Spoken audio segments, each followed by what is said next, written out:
대화를 하고 있는 가운데 북한이 비밀리에 대륙간 탄도미사일 ICBM을 제작하고 있다는 보도가 나왔더라고요.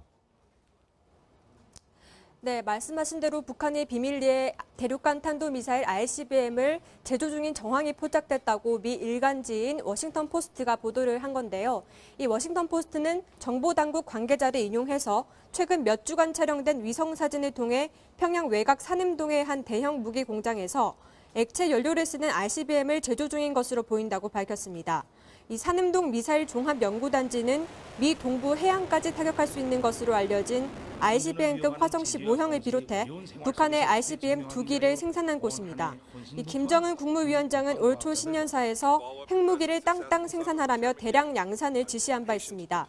이 앞서 폼페이오 장관 역시 미 상원 외교위 청문회에서 북한이 핵 분열성 물질을 계속 생산하고 있다고 밝혔었는데요. 이 비핵화의 진전이 없는 상황에서 북한의 핵무기 고도화는 대화 분위기에 찬물을 끼얹는 행동이 될 수도 있을 것 같습니다.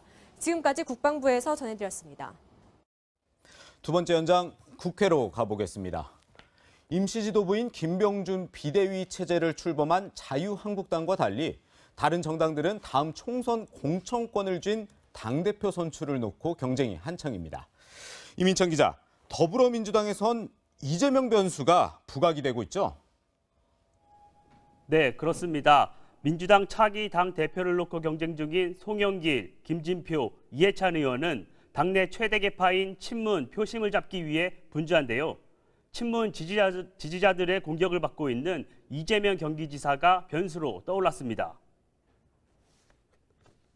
먼저 김진표 의원이 조폭 연루 의혹을 받고 있는 이 지사를 향해 탈당을 요구하면서 논란이 가열됐습니다. 이재명 지사의 지원을 받는 것으로 알려진 이해찬 의원은 이 지사의 거취와 전당대회는 관련이 없는 문제라고 선을 그었습니다. 송영길 의원은 당 대표가 된 이후에 엄정하게 처리하겠다고 밝혔습니다. 이런 가운데 새 의원은 오늘도 대의원들의 표심을 잡기 위해 분주하게 움직입니다. 송영길 의원은 서울에서, 김진표 의원은 자신의 강점인 경제정책 관련 간담회에서 표밭 따지기에 나섭니다. 이 의원은 어제에 이어 오늘도 호남 공략에 나섭니다.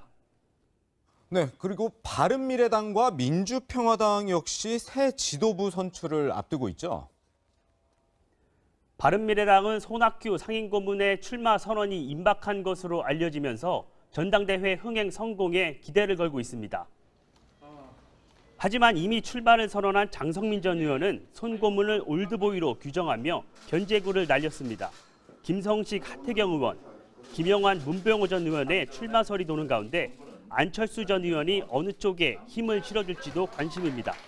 민주평화당도 전당대회가 닷새 앞으로 다가오면서 최경환, 유성엽, 정동영 의원이 치열한 3파전을 벌이고 있습니다. 지금까지 국회에서 전해드렸습니다. 공정거래위원회 전직 간부 10여 명의 특혜 취업을 알선한 혐의로 전직 최고위직 간부들에 대한 구속영장 심사가 어젯밤 늦게까지 진행이 됐습니다. 결과는 어떻게 나왔을까요? 마지막 현장 서울중앙지검입니다.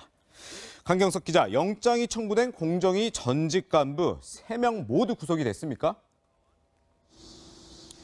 네, 정재찬 전 공정거래위원장과 김학현 전 부위원장은 구속됐지만 신영선 전 부위원장의 영장은 기각됐습니다. 정 전 위원장 등 2명에 대해선 범죄 혐의가 소명됐고 증거인멸에 염려가 있다고 인정된다고 밝혔습니다. 하지만 신 전 부위원장에 대해선 피의 사실에 대해 다툴 여지가 있다고 기각 사유를 설명했습니다. 검찰은 취업을 대가로 공정위가 봐주기 조사를 한 건 아닌지 수사를 확대하고 있는데요. 노대래 전 위원장 소환도 검토하고 있는 것으로 전해졌습니다. 네, 그런데 이제 구속 수감 중이던 이명박 전 대통령은 입원을 했다고 하더라고요. 네, 구속 상태로 재판을 받고 있던 이명박 전 대통령은 건강 악화로 평소 다니던 서울대병원에 어제 오전 입원해 오늘까지 병원에서 진료를 받을 예정입니다. 법무부는 CT 촬영 등 검진 결과를 토대로 추가 입원 여부를 곧 결정하기로 했습니다. 어제 이 전 대통령을 검진한 서울대병원 담당 의사는 폐부위에 이상이 있다는 소견을 낸 것으로 전해졌습니다. 이 전 대통령은 최근 계속된 폭염으로 당뇨병 악화와 수면 무호흡증에 시달려 식사를 제대로 하지 못하고 있는 것으로 알려졌습니다. 지금까지 서울중앙지검에서 전해드렸습니다.